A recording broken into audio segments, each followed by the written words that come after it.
السلام علیکم دوستوں، آپ دیکھ رہے ہیں میرا یوٹیوب چینل رحمت اہل بیت۔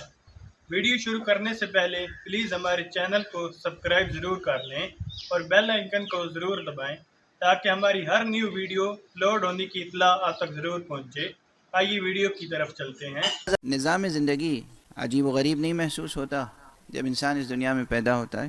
عام انسانوں اور عام بچوں کی بات کر رہا ہوں، تو اسے کچھ بھی نہیں آتا۔ اس کی کتاب فطرت میں جو کچھ تحریر ہے وہ تو ہے، مگر اسے خود اپنی کتاب فطرت کو پڑھنا نہیں آتا۔ آداب، تہذیب، سلیقہ کچھ بھی تو نہیں آتا۔ اور پھر دھیرے دھیرے یہ انسان، یہ بچہ دھیرے دھیرے ایک ایک بات سیکھتا ہے۔ خود ماں کے آغوش میں ہوتا ہے، مگر ماں سے کس طرح بیہیو کرنا چاہیے یہ بچہ نہیں جانتا۔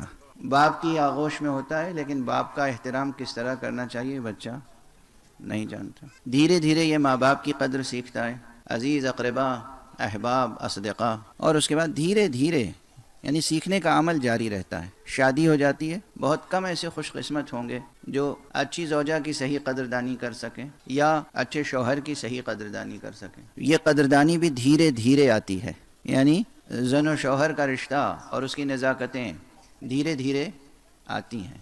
اس کے بعد پھر اولاد سامنے آ جاتی ہے۔ پہلے خود کسی کی اولاد تھے، اب آپ کی آغوش میں اولاد آ جاتی ہے۔ پہلا بچہ جب پیدا ہوتا ہے تو سمجھ میں نہیں آتا کہ اس کو کس طریقے سے بیہیو کریں، پھر دھیرے دھیرے بچوں کے ساتھ بیہیو کرنا سیکھتا ہے آدمی۔ یہ سیکھنے کا عمل جاری رہتا ہے۔ جب زندگی ہر طرح سے بسر کرنے کا سلیقہ آ جاتا ہے تو موت آ جاتی ہے۔ کیا ستم ظریفی ہے، غور فرما رہے ہیں؟ یہ زندگی اور موت کی کیا ستم ظریفی ہے۔ جب اچھی طرح سے زندگی بسر کرنا آتا ہے تو موت آ جاتی ہے۔ اس کے معنی یہ ہے کہ دراصل یہاں بھیجا گیا ہے زندگی بسر کرنے کا ایک تجربہ کرنے کے لیے، زندگی تو کہیں اور بسر کرنی ہے۔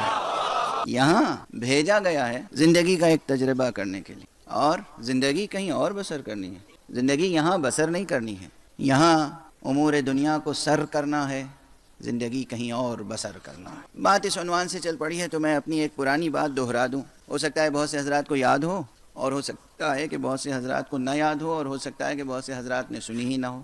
میرے بچپن میں نجف اشرف میں میرے والد ماجد مرحوم مغفور مجھے قرآن مجید پڑھایا کرتے تھے، اور نصاب یہ تھا کہ روزانہ 5 آیتیں پڑھاتے تھے، ناظرہ دیکھ کر ترجمے کے ساتھ، اسی بچپن میں جس طرح بھی ممکن ہوتا تھا ترجمے کے ساتھ، یا ان آیات میں جو میسج ہوتا تھا، جو پیغام ہوتا تھا وہ سمجھا دیتے تھے۔ اور میرا وظیفہ یہ ہوتا تھا کہ وہ مجھے پڑھا کے صبح اور پھر اپنے درس پر چلے جاتے تھے، اور جب شام کو واپس آتے تھے تو وہ آیتیں میں انہیں فوراً گھر میں داخل ہوتے ہی دامن پکڑ کے دروازے پر ہی سنا دیتا تھا، اور ترجمہ بھی سنا دیتا تھا۔ جب وہ اس آیت پر پہنچے کل نفس ذائقۃ الموت، تو یہ کس قدر مشہور فقرہ ہے قرآن مجید کا، مگر اس دن انہوں نے سیدھا سیدھا ترجمہ مجھے نہیں سمجھایا، نہیں سنایا۔ ایک مثال دی کہ دیکھو اس کے معنی کلو یعنی سب، نفسن یعنی ہر نفس، ذائقۃ الموت، ذائقہ اس میں تا تانیث ہے، ذائق اس میں فاعل ہے یعنی چکھنے والا، ذائقہ یعنی چکھنے والی،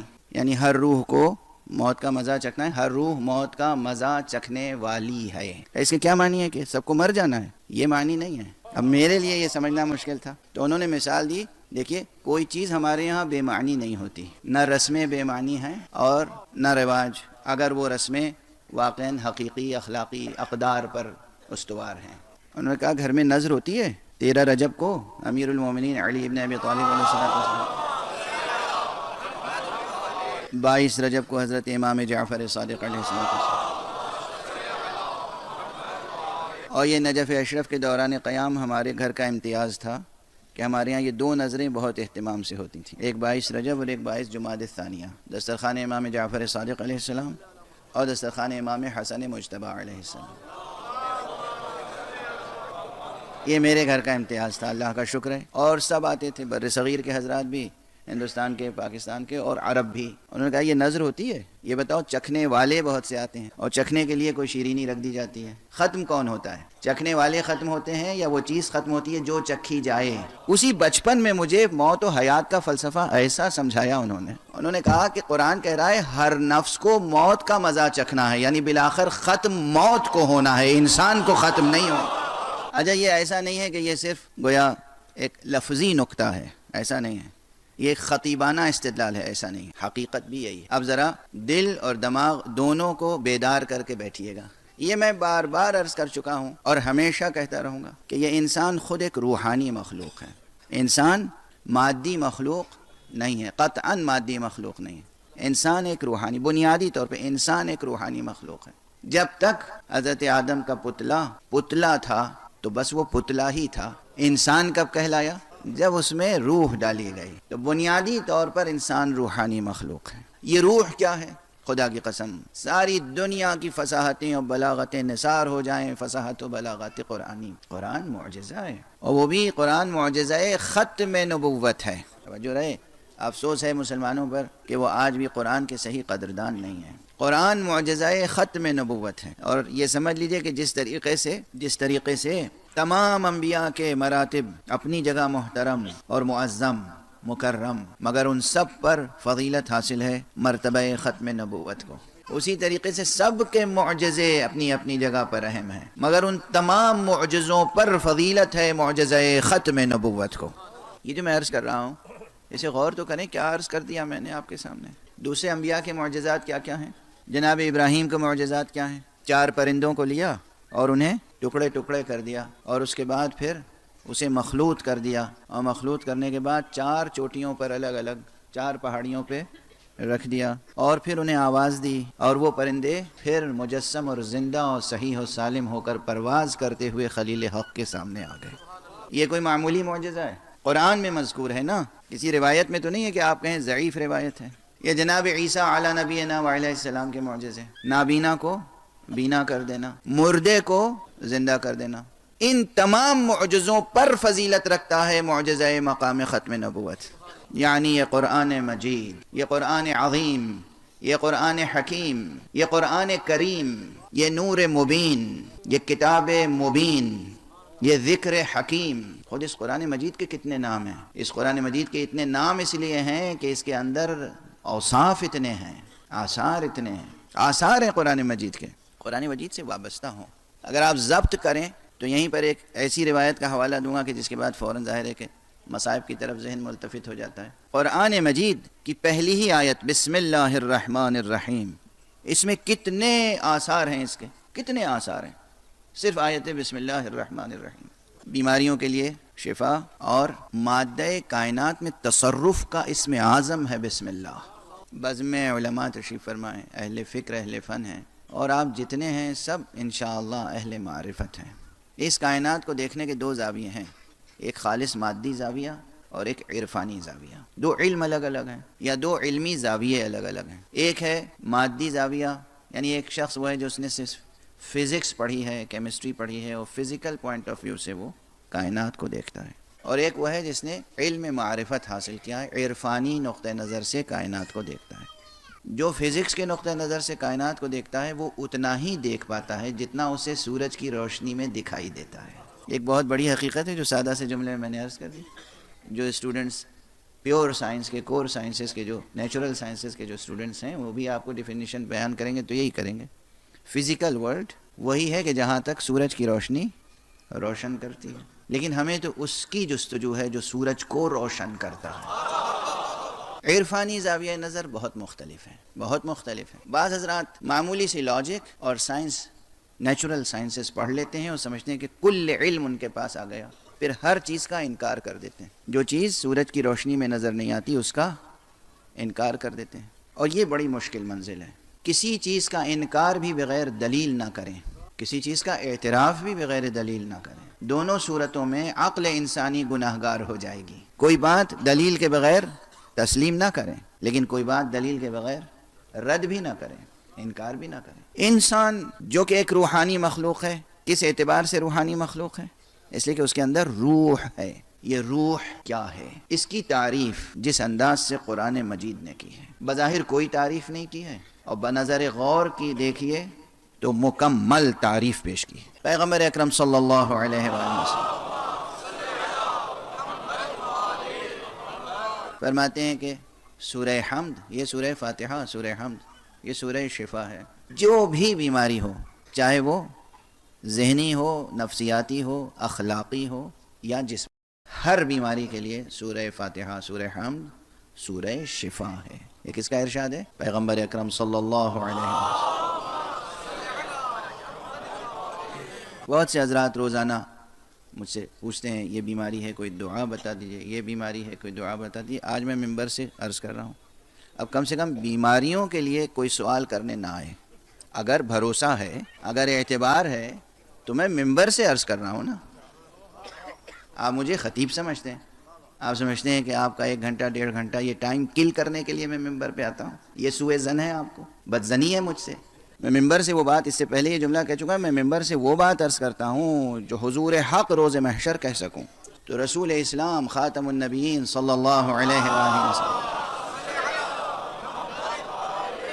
کا ارشاد گرامی ہے۔ خواتین سن رہی ہیں، مرد سن رہے ہیں، بچے سن رہے ہیں، جوان سن رہے ہیں، بوڑھے سن رہے ہیں، بیمار سن رہے ہیں، صحت مند سن رہے ہیں، سب سن رہے ہیں۔ حضرت کا کیا ارشاد ہے کہ یہ سورہ حمد، سورہ فاتحہ، سورہ شفا ہے، اور جس نیت سے یہ سورہ پڑھا جائے جس مرض کے لیے، اسی مرض میں یہ کارآمد ہوگا اور شفا بخش ہوگا انشاءاللہ بإذن اللہ۔ اور پھر فرماتے ہیں جس کو سورہ حمد سے شفا حاصل نہ ہو اسے کسی دوا سے شفا حاصل نہیں ہو سکتی۔ آپ غور فرمائیں، جسے سورہ حمد سے شفا حاصل نہ ہو اسے کسی دوا سے شفا حاصل نہیں ہو سکتی۔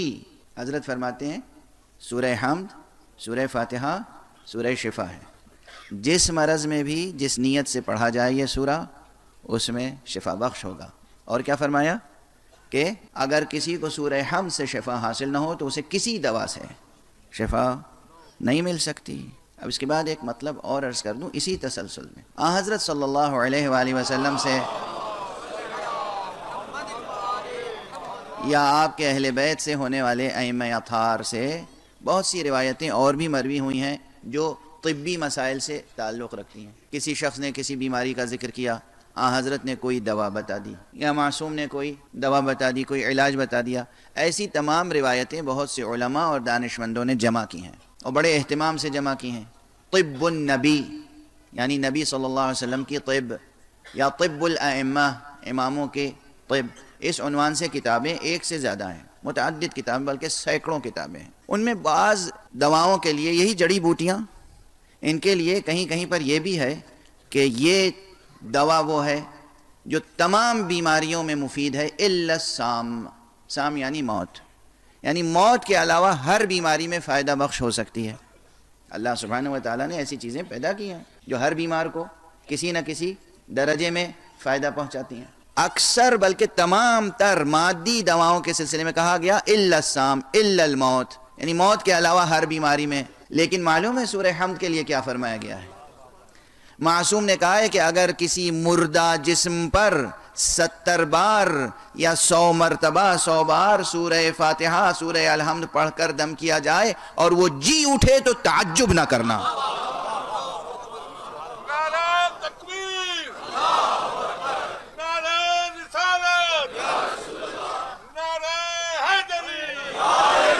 واضح ہے انشاءاللہ یہ معروضات، یہ گزارشات یاد رہیں گے آپ کو اور آپ اس سے فائدہ اٹھائیں گے۔ کوئی بھی بیماری ہو، معمولی سی بیماری ہو یا خطرناک بیماریاں ہوں، مزمن بیماریاں ہوں، کوئی بھی بیماری ہو، قرآن شفا ہے۔ سورہ مبارکہ فاتحہ، سورہ حمد شفا ہے، اور سورہ حمد وہ سورہ ہے کہ جو موت کو زندگی سے بدل سکتا ہے۔ بہرحال اب یہ قرآن مجید، بہت سے ذہنوں میں اٹھنے والے سوالات کا جواب تو یہیں مل گیا ہوگا۔ میں نے پہلے جناب ابراہیم کا واقعہ ذکر کیا کہ جناب ابراہیم نے 4 پرندوں کو لیا، انہیں ٹکڑے ٹکڑے کیا، 4 پہاڑیوں پہ تقسیم کیا، پھر آواز دی اور وہ صحیح و سالم ہو کر پرندے اڑتے ہوئے ان کی بارگاہ میں آ گئے، یعنی گویا مردہ زندہ ہوا۔ جناب عیسیٰ کا معجزہ قرآن مجید میں موجود ہے۔ اور پھر میں نے عرض کیا کہ جو تمام انبیاء کے معجزات ہیں ان تمام معجزات پر فضیلت رکھتا ہے معجزہ ختم نبوت، یعنی یہ قرآن۔ توجہ ہے؟ اور جب قرآن فضیلت رکھتا ہے ان تمام معجزوں پر تو اس کے معنی یہ ہے کہ اس قرآن ہی میں بعض وہ کلمات ہوں گے، بعض وہ اسماء ہوں گے، بعض وہ اسرار ہوں گے، بعض وہ سورے ہوں گے، بعض وہ آیتیں ہوں گی جو بیماروں کو شفا بخشتی ہوں گی، نابینا کو بینا کرتی ہوں گی، مردوں کو جلاتی ہوں گی، اور جب اس قرآن مجید میں یعنی ان الفاظ میں یہ تاثیر ہے تو جنہیں اللہ نے قرآن ناطق بنا کر بھیجا ہے کیا ان کے انفاس قدسیہ میں یہ تاثیر نہ ہوگی؟ اسی لیے ہم جب ذکر کرتے ہیں کہ کسی معصوم نے کسی مردے کو ٹھوکر مار دی اور جی اٹھا،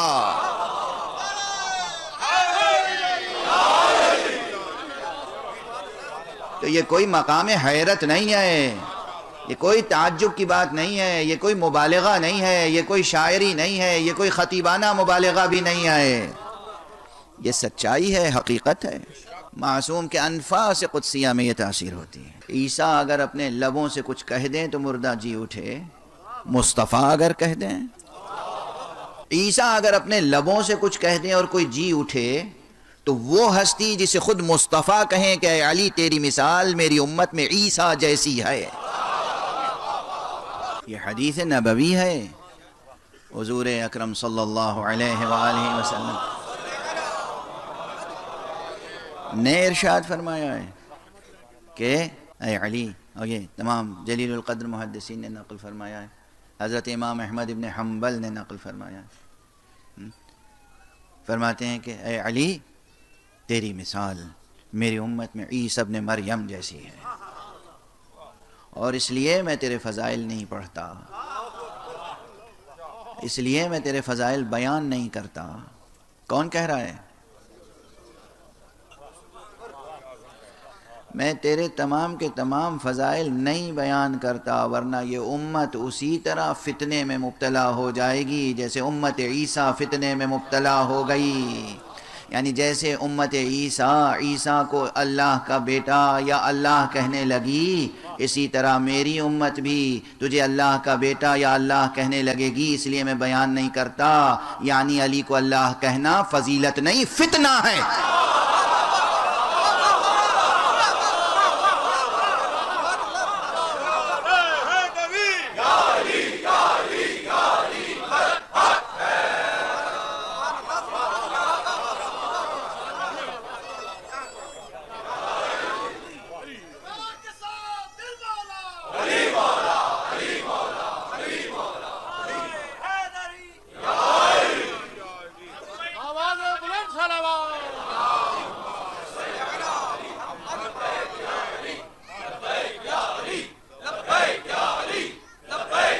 احسنتم لبیک یا علی۔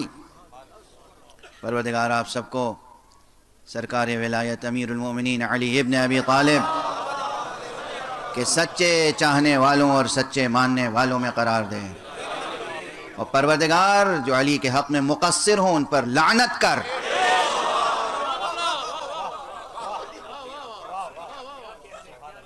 مگر جو علی کا نام لے کر فتنہ برپا کر رہے ہوں مالک ان کی بھی ہدایت کر۔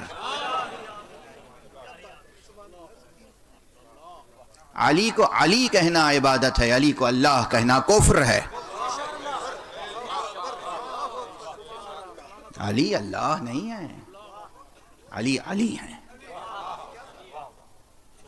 علی ابن ابی طالب ہے۔